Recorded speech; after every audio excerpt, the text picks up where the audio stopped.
Hey everybody, it's Jeremy Osterberger. We're here at the Gulf Coast Industry Forum. I'm here with Pablo Vegas, President and CEO of ERCOT. Pablo, thank you so much for being here today. It's a pleasure to be here with you, Jeremy. Thanks for having me. Have you been on the big stage here in the past? This is my first time, my first experience with the Gulf Coast Industry Forum. It's a fantastic forum, great attendance, a lot of energy. It's been a great day so far.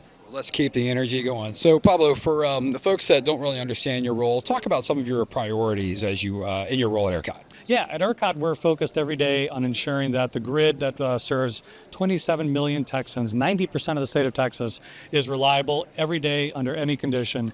And we focus on that by working real closely with the power plant operators in the state of Texas and the transmission operators, but also with the consumers and the customers. And large industrial customers like we have here are a critical part of the equation. We all work together to make sure that we understand exactly what's needed every second of the day, because as you know, power needs to be consumed the minute that it's created. And so we keep that balance of power all the time, and we focus on that reliability mission every day. Let's talk about recent news. The Public Utilities Commission approved 17 projects for due diligence under the Texas Energy Fund. Can you talk about those projects at all? Yeah, that's really exciting because the state legislature in the last legislative session approved between $5 billion and $10 billion to be used to incentivize the development of traditional natural gas plants.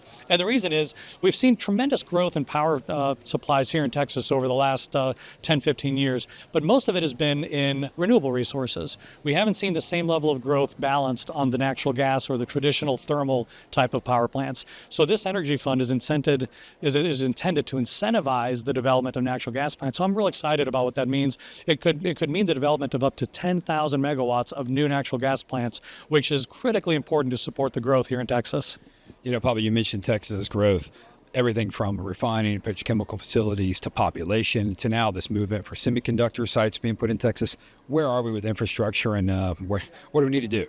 Yeah, we're benefiting from an incredible momentum of growth that Texas has experienced over the last 10 years, and it's only accelerating. And it's accelerating because Texas is a great place to do business. We've got fair regulatory policies. We've got great taxation policies. So we expect this growth to come. And so now what we're looking at here at ERCOT is how can we plan the infrastructure in such a way that can meet that rapid growth in the right way. And so that means looking at transmission infrastructure. What kind of transmission do we need to build in order to be able to connect all these new customers coming to the power that's coming? How can we create incentives like the Texas Energy Fund to make sure enough power plants come in order to serve all the demand?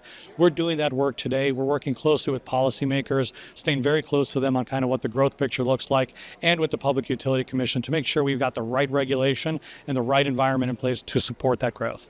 Pablo, earlier you mentioned renewables. I think there's a lot of confusion, even in the state of Texas and especially national. Where are we at with Texas use of renewable energy sources and traditional energy sources? Yeah, so Texas is the U.S. leader in all renewables. We are the largest wind producer in the United States. We are the largest solar producer in the United States because we've got abundance of those resources here in Texas. And so we are leading the nation, which is great because it's low-cost energy, it's clean energy, and it can serve consumers throughout the state. But what we need to do is balance that with traditional resources like nuclear, natural gas, because you need to have power all the time, whether it's the sun is shining or not, whether the wind is blowing or not. And when it's extremely hot, when it's extremely cold, we know the demand goes very high. So we need balance in that supply of resources. And so we're going to continue to see great growth on the renewable front. We need to continue to focus on balancing that out with traditional dispatchable resources.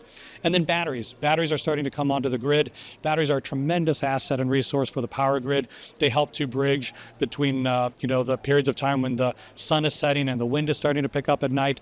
They're incredibly helpful and they're very responsive resources. So we're seeing more growth in that, and that's very helpful too. One thing too, Pablo, I want to step back a second. What makes Texas's energy grid unique? Well, one of the things is how diverse the supply of power resources are. A lot of grids, don't have to deal with as much renewables and thermal resources that we do, and that diversity can create operational challenges day to day. That's one thing that makes us very unique. We're also an island. I don't know, a lot of people don't realize that the Texas energy grid is an island. We're not fully interconnected to the rest of the United States, which that means we have to manage all of the issues of growth and all of the issues of reliability within our four walls here in Texas. So that's a unique challenge for us as well. But it also gives us flexibility to make changes quickly. And that's really helpful because we don't have to rely on approval or permission from the federal government to make changes to the power systems here in Texas. We can do it right here with the legislature and the Public Utility Commission. That makes us more agile and makes it easier for us to respond when things like fast growth come to Texas.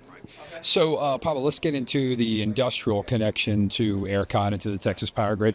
You mentioned on stage, I suppose, an approach or a push for some sort of flexible demand plan as it relates to energy usage of large industrial sites. Can you tell us a little bit more about that? Yeah, as we're learning, not all customers, large industrial customers operate the same, and a lot of them have the ability to actually flex their use of electricity depending on what's happening with the grid. Some of them are responsive to the price of electricity. Others can be responsive if there's scarcity on the grid and to help reliability. We need to work more closely with them, and potentially we could create products or services that would value that flexibility in the same way that we would value a supply resources coming onto the grid or somebody being able to do like a demand response type of resource. And so working more closely, and one of the things I look forward to at this conference is spending time talking with some of these industrial leaders as to how their business works, and those are conversations that could help lead to more effectively and reliably operating the grid together. Well, Pablo, we know your time is limited. We thank you for being here at the Gulf Coast Industry Forum, and we greatly appreciate you spending time with BIC Magazine. Absolutely, Jeremy. It's great to be here. Thanks for having me.